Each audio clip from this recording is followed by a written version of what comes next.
Welcome. You are about to view a recorded talk from the online seminar series, Progress and Visions in the Scientific Study of the Mind-Matter Relation, held in 2018. The seminars aim to bring together researchers from around the globe with a background in mathematics or physics who are interested in the scientific study of consciousness and the mind-matter relation.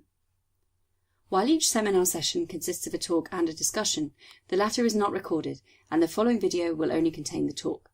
We hope you enjoy it. For further information, please visit mind-matter-relation.org. So hello to everyone, and it's a great pleasure to be here.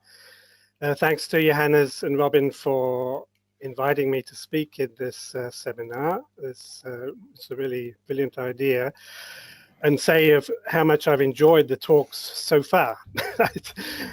See how this one goes. So let me begin. So let me first of all tell you where I'm coming from in a sense with this. As Johannes said, I've grown up as a mathematician or mathematical physicist, and but I have always had a sort of interest in these kind of matters, but I'm not an expert in philosophy of mind or consciousness. Let me make that clear right at the start. And so I'm approaching this as a mathematician in a way. And typically, if I want to understand something, I want to break it down into its smaller parts, if necessary, to go right down to the fundamentals of set theory to, if I don't understand something, to try and see what's going on. And so to my mind, there are three things here. Well, my starting point is I don't understand anything, but I certainly don't understand consciousness, time, and space. Well, we'll get onto that. And to my mind, these things are all related. So if one wants to understand consciousness, one needs to understand time and space. A conscious experience seems to involve some temporal, has some temporal aspect to it, as well as some spatial aspect to it. And equally, you might argue that time has some dependence on consciousness, and space as well, maybe. And I just say that I would like to add choice to this picture, but I didn't want to do it because it becomes too complicated. But choice is another aspect of this world that somehow fits in and makes things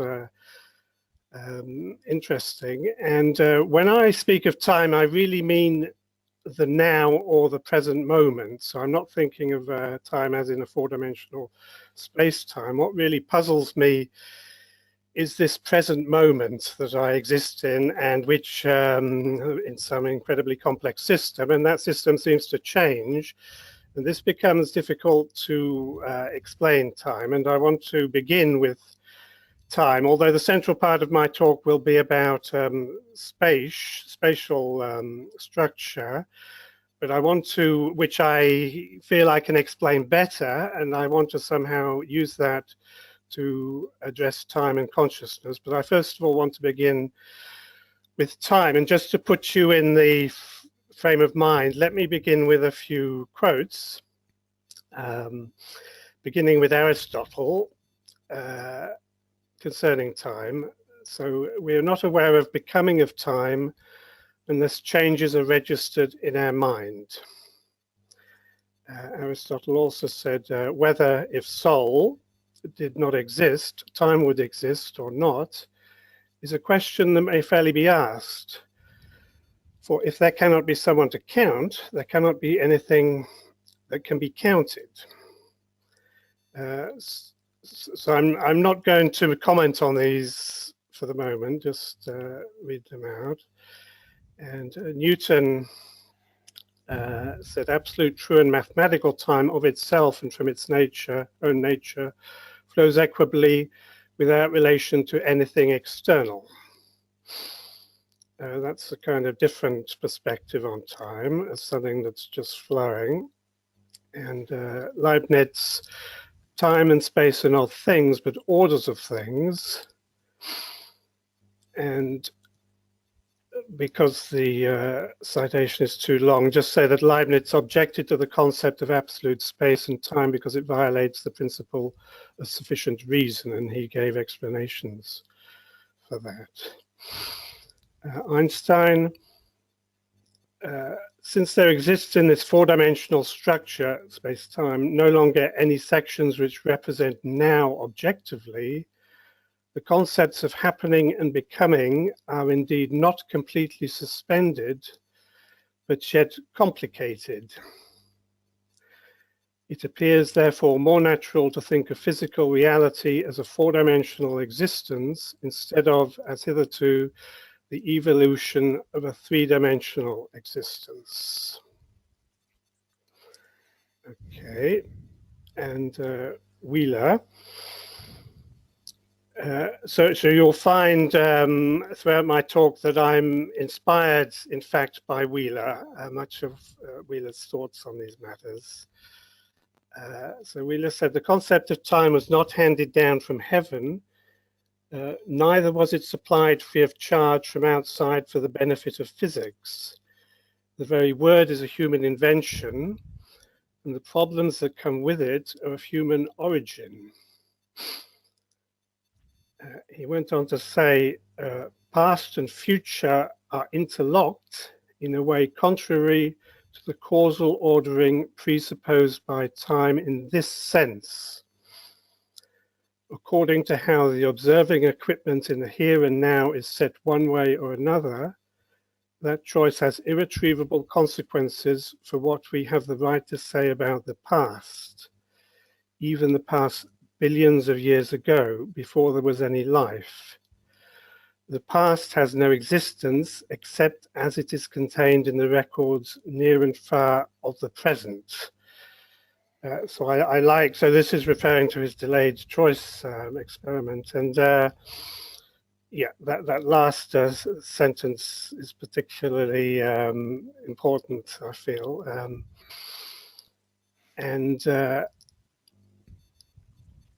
Wheeler also spoke about law without law. So this is another sort of approach I'm taking, is to use, if you like, Occam's razor to a ruthless degree. I don't want to bring in unnecessary baggage. So I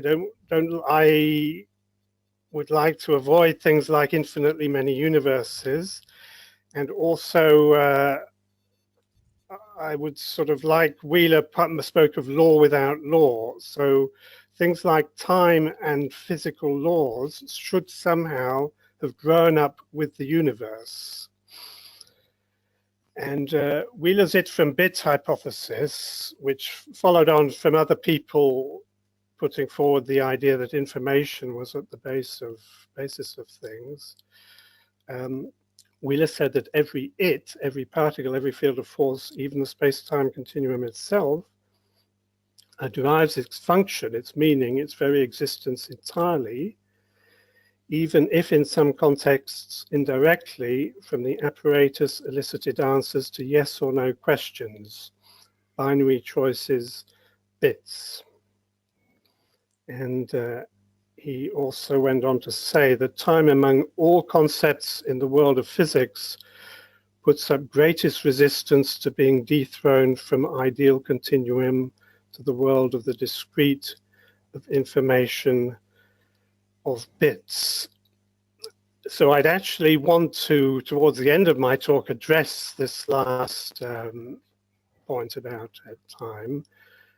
Putting up resistance and explaining it in terms of the discrete.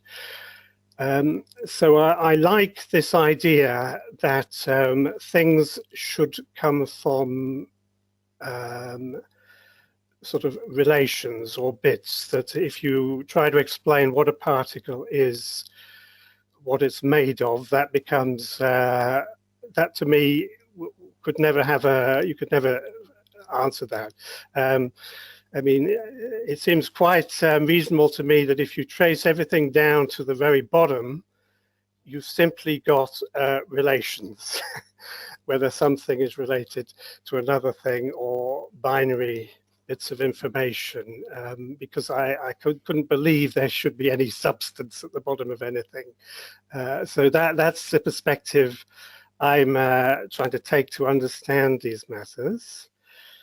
And so to do this, I want to take something that I can speak about a little bit, and where so this is sort of geometry and spatial structure. So I want to use this to illustrate the points I'm trying to make, and I'm going to start with a combinatorial graph, so a very elementary mathematical structure.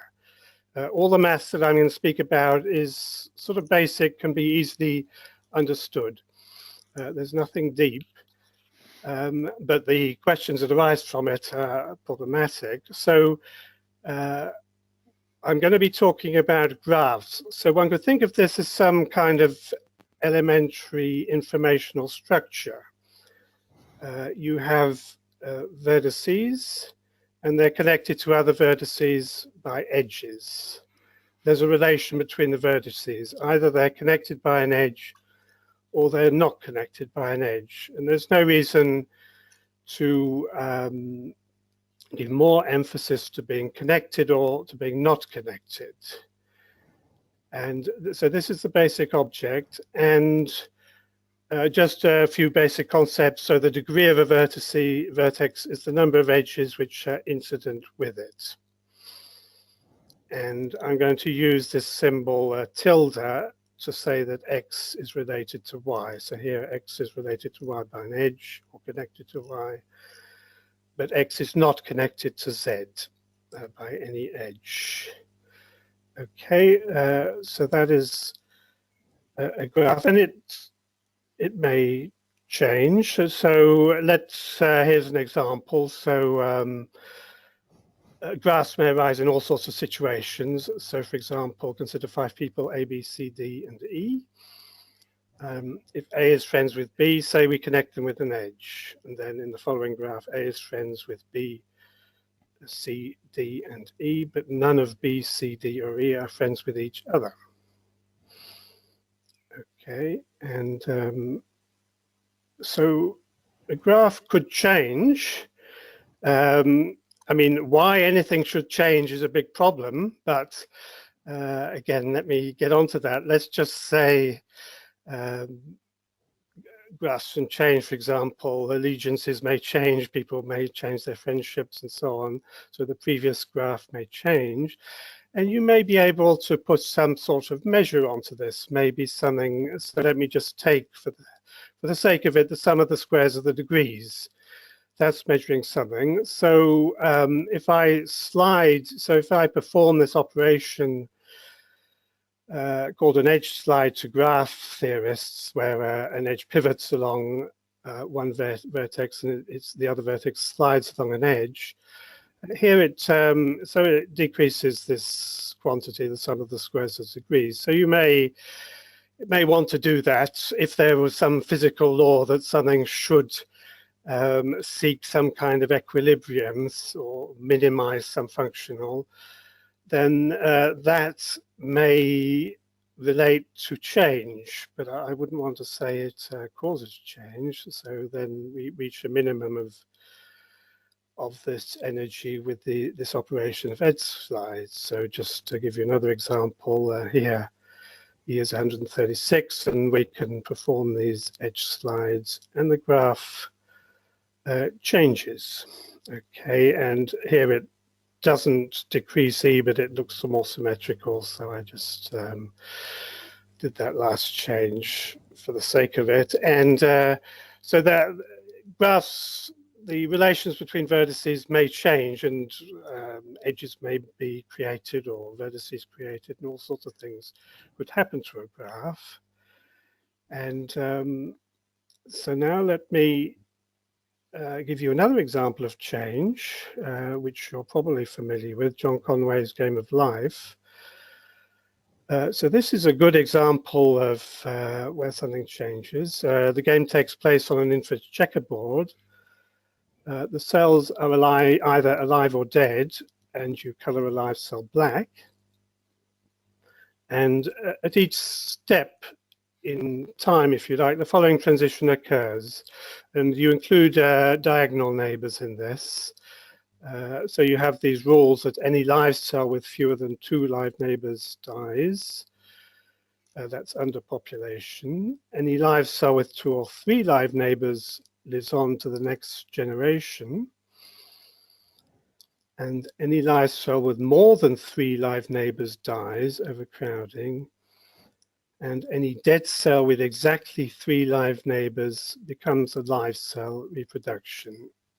So these are kind of good good rules because they give a fairly rich structure. And just to give you an example, so this would then change into this after the one time step.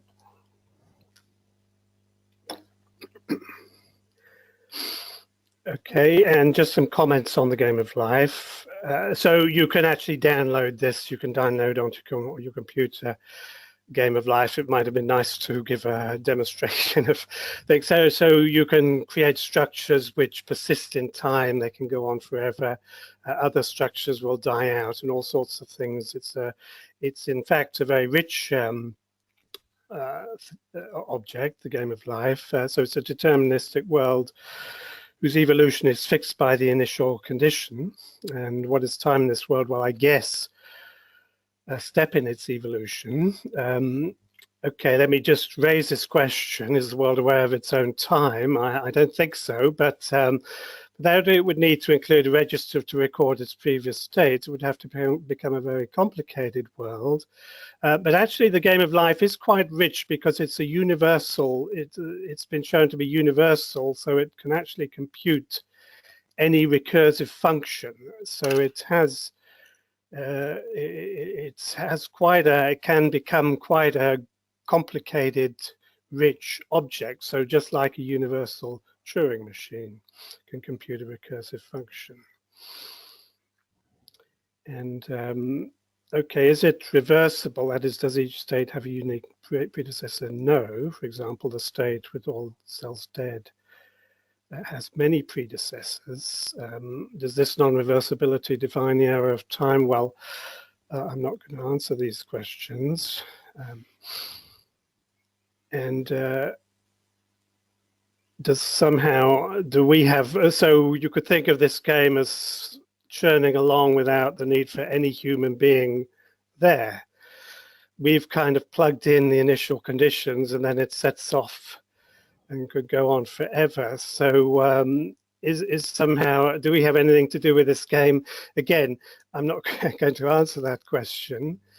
And I also make the remark that it's possible to set up a graph version of the game. So this has this kind of infinite checkerboard behind it, but you can start with a graph, what I began with, and you can define operations. You can say take 2 vertices which are a distance 2 apart. That means distance 2 means to get the fastest to get from one vertex to the other is to go along 2 edges, or the shortest number of edges. So this means if they're a distance 2 apart, they're not connected by an edge. And then you can decide to connect them with an edge depending on something to do with the degrees at the vertices, whether they're sufficiently big or whether they're of even or odd parity and this kind of thing. So you can set up rules for a combinatorial graph, and even to create vertices and edges out of nothing, you can set up rules. So it's possible to define some sort of version of this game which doesn't have this infinite checkerboard in the background. Okay, well, let me leave that for the moment, but I'm still with a graph, but a very special sort of a graph. And this is where I really began with this business, or my own work in this kind of information and consciousness or mind matter aspect of these things, because I see a 3D cube here. when I see this graph. It's set up in a special way on the piece of paper. And in fact, there are two cubes I can see, one with sort of a certain vertex appearing behind, or I can flip so that it comes towards me. It's possible to flip between one of two cubes. And in fact, I can rotate this cube in any way and put it in any position, and the same thing happens. I see two 3D cubes here. Sorry, I see 3D cubes and two possible ones that are there, either going away from me or part of it going away from me or coming towards me. And to me, this is a conscious experience, okay? And not everyone will have it. If my cat sees these lines on a piece of paper, it probably won't see a 3D cube. Or if a child, I don't know what age before they've got the hang of cubes, a month, I guess children get to deal with cubes fairly early on, but maybe after a couple of months, they wouldn't see a 3D cube here, but I do see a 3D cube, and to me that is a conscious experience. Of course, this effect is well known to psychologists, called the Gestalt effect. It's the ability of our brain to generate whole forms rather than just collections of simpler, unrelated elements. And what I want to explain is how this can be formalized with a mathematical framework which involves fields and a spectrum. And just bear in mind of how similar this is to a spin half particle. So here, whatever axis I project the cube along, if I rotate it or whatever, there are actually two possible cubes that can appear. And this is very like a spin half particle. If you measure it spin along an axis, you've got one of two possible, either up or down or plus or minus, or whatever you want to call it, can appear. So this is a remarkably similar phenomenon. And let me try and explain to you then how I can bring mathematics into this business about cubes without trying to go too far into to complicate things. So we're really projecting this cube onto a plane, say my retina. And I want to identify this with the complex plane, okay? And what I'm telling you is, let me put the whole slide up, that there is an equation here. It doesn't really matter too much what this equation is, but there is a very natural mathematical equation here which the projection of the vertices of the cube satisfies. So you have these vertices sitting in three-dimensional space, and phi is the value of the projection of each vertex. And there is this real valued function in general gamma, which maps to the reals, also defined on the vertices. And I have this, this difference equation, the equation I've called 1. And in fact, the Laplacian is very natural in graph theory. So it's so d of x is the degree of any vertex. It's 3 for the cube. The degree of each vertex for the cube is 3. And the sum inside the bracket on the left-hand side of this equation, if I put 1 over d in front of it, that is the Laplacian on a graph.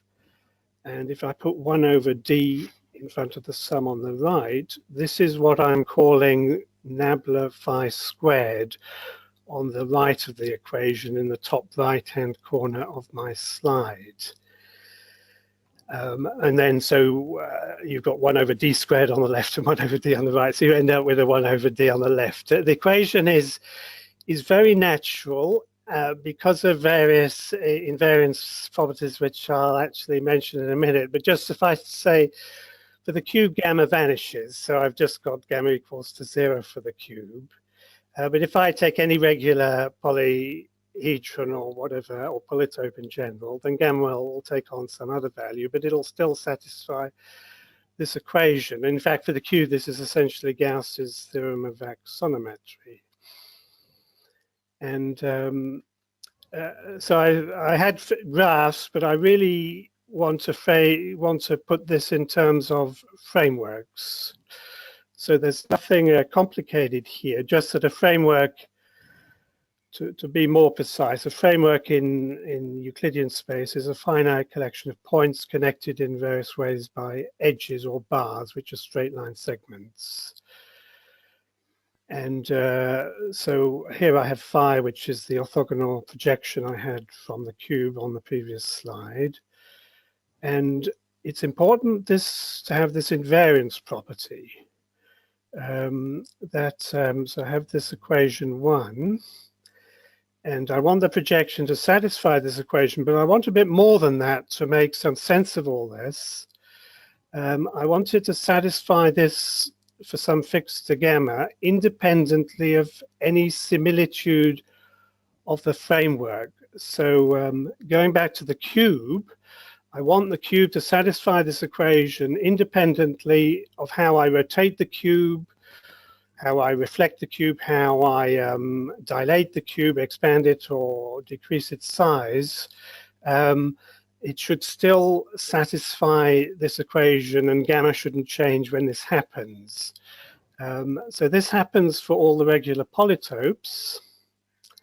And by doing this, this means that this property of invariance, it means that somehow the geometry is intrinsic to the graph and this function gamma. It doesn't depend on how it's embedded, so you can sort of rotate it, expand it, and so on. You kind of got a relational geometry appears between the vertices, sort of the relative length of edges, but this doesn't depend on how it sits in space. And any regular polytope will have this invariance property, but just to read out the last paragraph of this slide, under the assumption of invariance for a given graph, we can recover its shape from its combinatorial structure and gamma.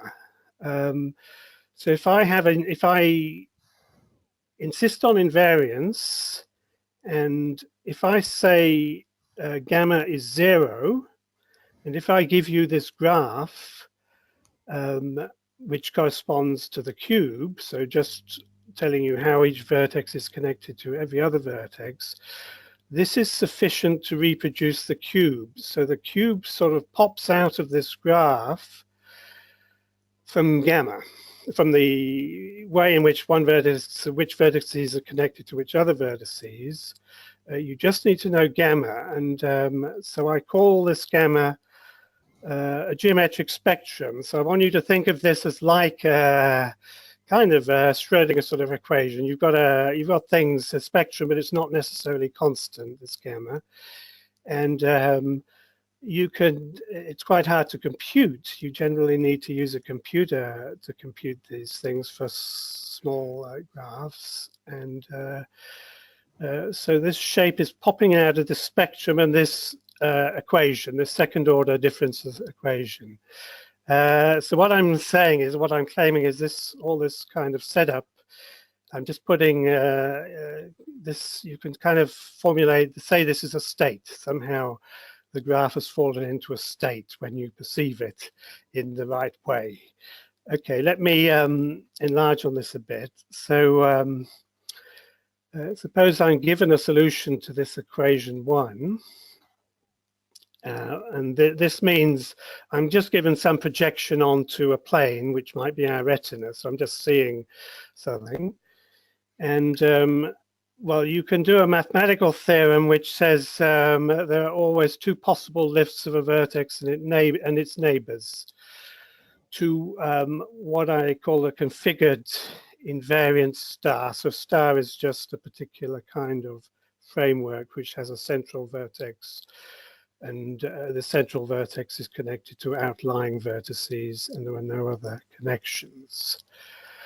So you've always got two possible lifts with an assumption of configured, which is a symmetry assumption. Any star or any vertex of degree 3, automatically invariance implies it's configured.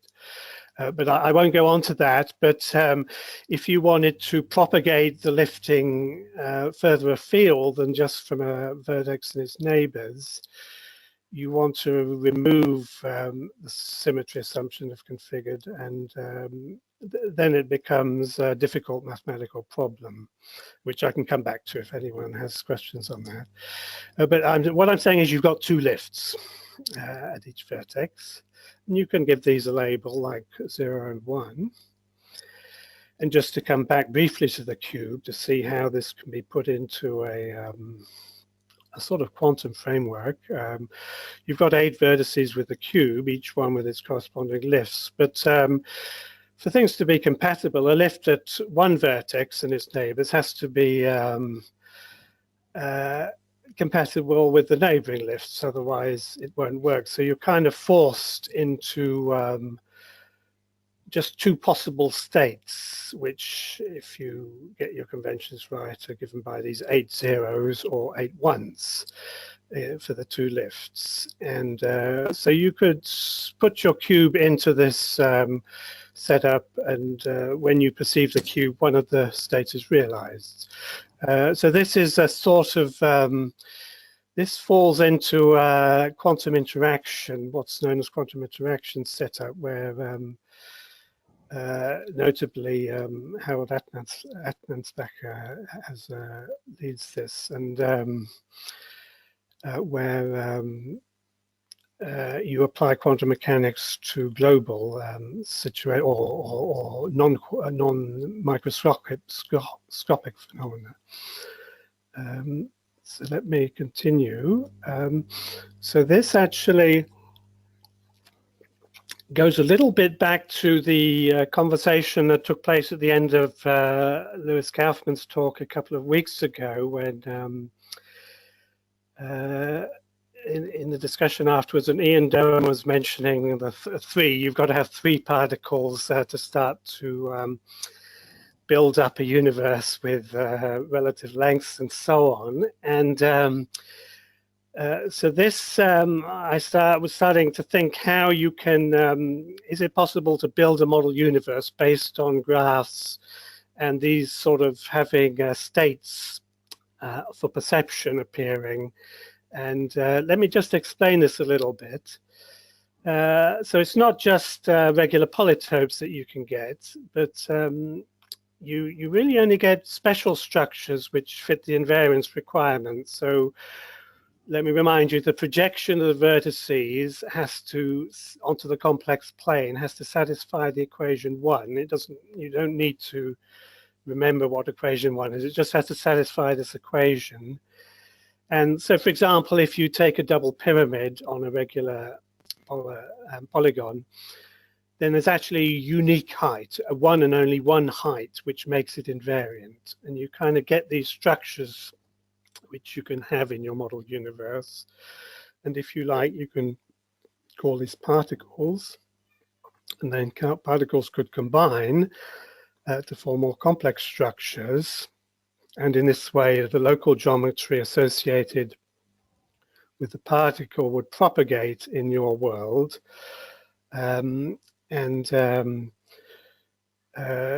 Of course, the real problem, which again, I'll come to towards the end of my talk, is how it's change. Change is a real problem here. Why should change occur? What drives change? But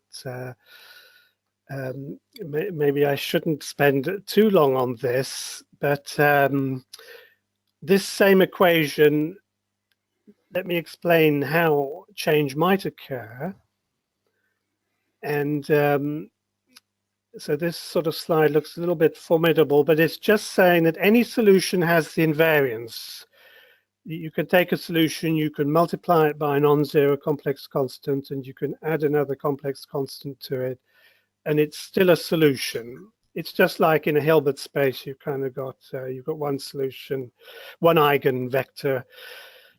You've got a whole lot of eigenvectors, and you normally normalize your eigenvector to have unit Hermitian length. And here you can normalize your solution phi if it takes on different values at two vertices, you can normalize it so it takes on 0 at one vertex and 1 at another vertex, for example. And this allows you to make changes to a system, say, where imagine you're given two graphs with solutions to this equation. And then you can just normalize it so your solution, one of the solutions on one graph takes on the same value on one vertex as the other solution on another vertex. And you can do it with two vertices. And this allows you to perform an edge switch. So the edge x1, y1 and x2, y2 are flipped to x1, y2 and x2, y1. And this doesn't change anything. Except which vertices are connected to which other vertices. So the edges have changed, but the solution, the degree hasn't changed. And your solution is still a solution, and so on. And so you get a new graph this way. Just put at the bottom the sort of how this is written mathematically, but you just flip edges essentially. To give you an example, you take two tetrahedra. Regular tetrahedra are invariant frameworks in the sense I've described previously, and you can flip edges. So this, but the graph in the middle of this slide is not invariant. To become invariant, it now has to fold up. In fact, to become these aren't actually two tetrahedra, but they look like two tetrahedra joined along one edge. But you've kind of got this blue edge is a double edge, but it's not connecting the it's connecting the vertex of one tetrahedra to the vertex of the other tetrahedra.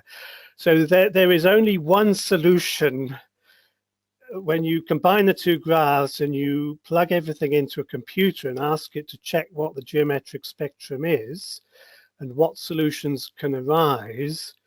The computer tells you that the only solution is the one at the bottom. So you kind of get your two particles combining and you're forced into this, but the two tetrahedra can rotate along this blue edge. Okay, and what's really happening here is a little bit like a magician's sleight of hand. If you want to describe this geometrically, you start off with this graph. So when you're normalizing the solutions, this means that two vertices are superimposed in your line of vision. So what happened on the previous slide is like this, except it's easier to see here. I've kind of got these two central vertices and they are superimposed. And then the magician does his trick. He flips over the edges without you noticing while the two vertices are on top of each other. And what comes out the other side is now a cube. So you kind of go, that's what's really happening when you combine these two particles in this way. So you can kind of build up operations and in this way. But again, I don't know how to drive change in this simple universe. This is the real problem, which I'm now going to start to get onto. So as I've already remarked, this is very like a spin-half particle with your two possible cubes that you visualize. Whatever axis you choose to measure the spin, it's one of two values, up or down, and you don't know in advance which one it will be. You only know the probability of finding up or down depending on how the particle is prepared. And this, of course, as you know, leads to entanglement. So if we take an entangled pair, so this pair, if one is measured with respect to an axis is found to be up or down, the other must be down or up with respect to the same axis. So as you probably all know, if Alice and Bob share an entangled pair and they put them into boxes without measuring their states and set off in their respective spaceships in opposite directions, And then on arrival, Alice measures the spin of her particle along a chosen axis. She doesn't know in advance what it will be. Since the particles are entangled, Bob's particle must have the opposite spin along the same axis, and Alice sends her results by standard communication. And several days later, when Bob receives this communication, he only has to measure his particle to confirm the results. And well, there's a sort of an issue about time in this story. So you can sort of ask this question, and actually this is getting back to what I said at the beginning. I'm sort of interested in now. So I guess at least one of you is in the United States at the moment, so that the question arises as to just where exactly we are if we're separated by a distance in terms of our respective nows or our respective presents. And does this question even make sense? I mean, is this a question one wants to even ask, or can we ask it? Have we our answers now with Bob's now? And so this seems to lead me to the only thing that does make sense is to consider how one thing relates to another, to take a relational point of view. For example, what is a particle? I would suggest makes no sense. On the other hand, the question, how does the particle affect the Geiger counter, makes perfect sense. How things, so I'm getting back now to this relational perspective. So the Necker cube is lines on a piece of paper. And when these lines correlate with you or me, then the cube is revealed. And just as when we measure the spin of a particle, a spin is revealed. Up until then, the particle is not in any spin state. So the lines on a piece of paper are not a cube. It's only when we look at them and somehow we've got the combined system that something is revealed and a state appears. So the concept of state, I would argue, is relational. And what I want to now put forward is, so time is really something that bugs me and is a problem, or because, as Wheeler said, we're kind of in the present, and the past and so on is only contained in the present moment. And I seem to be locked in this present moment, but this complex system I'm in with me and so on, and this present moment seems to not be static. It's changing. Things are happening. It's changing. As soon as you want to say the present moment changes, you seem to be forced into having time to measure, to even talk about that change. So again, I'd like to trace this right down to its roots and claim that this is relational, and that we have at an elementary level temporal states. So let me, okay, we're talking perhaps about information and meaning here when we're talking about these things, a state and a cube and so on. Somehow and this is the information in my graph, which somehow reveals a cube. So now I'm putting my mathematician's hat back on again and saying, I don't know what I mean by a state is realized and so on. And when I see a cube, I see a cube. I don't understand this. But at least if with my mathematician's hat, I can say there are two systems. There are systems here. The system with the lines on a piece of paper, and this has some sort of potential information in it. And this may be realized when a being with experience of cubes somehow correlates with these lines on a piece of paper. So then you've got a composite system. The lines, my brain and everything else that's in the near vicinity, this whole system has changed. So at least I can think, okay, I can take this complex system, maybe some kind of relational system, like a very complex combinatorial system with relations, and it changes somehow. But again, the problem of change, what drives change? And it seems then a causal sequence in respect of one system is potential information realized in relation to another system. Now let me, I don't want to get bogged down with this causal game, so I'm going to gloss over it, but I can come back to it afterwards. If anyone wants to discuss this further, you may know about this. So yes, Oreshkov, Costa and Bruckner invented this causal game in 2012, which I find interesting.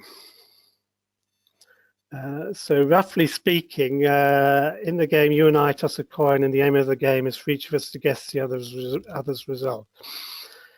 And if we have a causal relation before you, then I can send my result to you before you guess. This means you'll always get it right.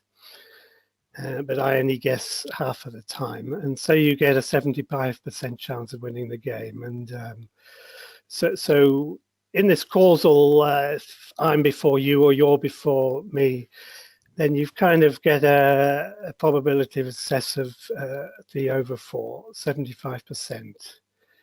And there's a quantum version of this game where there's a black box that is shared by Alice and Bob, and a random task bit C, and so on. And Alice measures her guess and prepares her Turing cost. Bob measures his guess, prepares his Turing cost.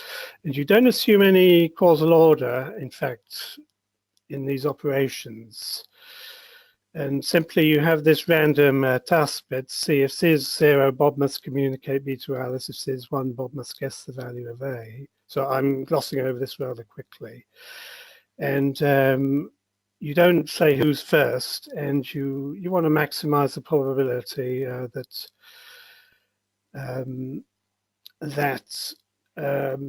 Alice guesses B given C equals 0, so then Bob must communicate B to Alice, plus the probability that Bob guesses A given C is 1. So that's when Bob must guess A. And this kind of fits into the framework of quantum processes and these completely positive maps and so on.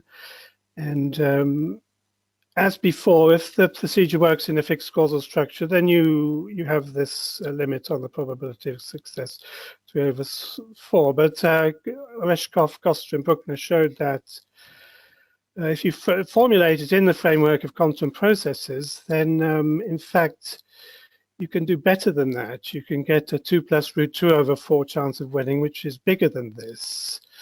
And this suggests that you don't have this. So this suggests that at the quantum level, at any rate, that in this quantum game, this causal game setup, you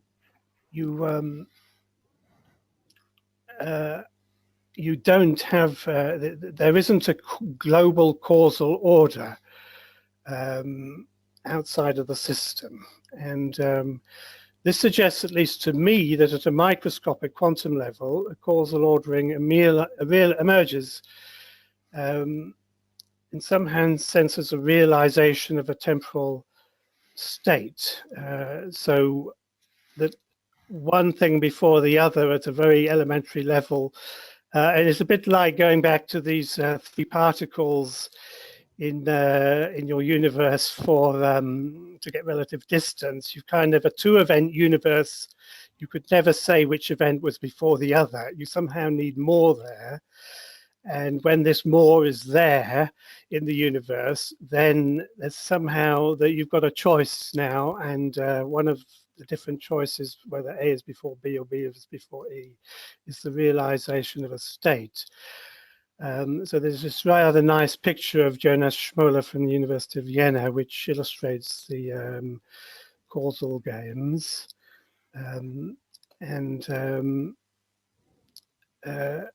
So let me almost finish now to finish my talk. So how and why is a state realized? Seems to be a matter of demands and responses are relational phenomena. And it seems that state realization, at least to me as a mathematician, is synonymous with change. How do we get from the uncertain, insubstantial, microscopic quantum world to the deterministic macroscopic world, at least in respect of time, because we really do experience something that's moving, or time is really there. So my thoughts on this are kind of, here I can see change, so I can understand change in a very large, lengthy business of survival of the fittest. And so with, for example, DNA replication, genes replicate, their survival depends on their capacity to adapt to the surrounding environment, and you get a kind of feedback loop whereby successful adaptation encourages replication. Replication modifies the environment and change occurs in a very long-term procedure, but I believe in hierarchy. So here I can kind of see change occurring and I can understand why it's occurring in the macroscopic environment. And I'd sort of like to translate that. And I'm just putting this up in a speculative and suggestive way.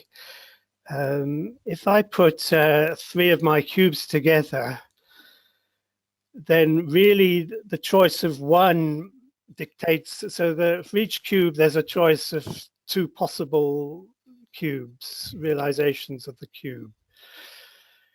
And at least for me at any rate, a choice for one cube dictates the choice for the other 2. I cannot possibly mix, in my mind at least, one cube going one way and the other, the central cube, going in a contrary way. I kind of flipping from the bottom left-hand cube coming towards me or going away from me, but I cannot mix them. And so I'm suggesting that this is, if you've kind of got like causal states appearing, then somehow it's kind of they're going to go with the flow in some sense, and this by some feedback loops. And so, if you like, just to finish my talk, after an uncertain start, time gets on its way, and you kind of get this unstoppable train. It is how I'm attempting to understand something I don't understand, which is time. And thank you all for your attention.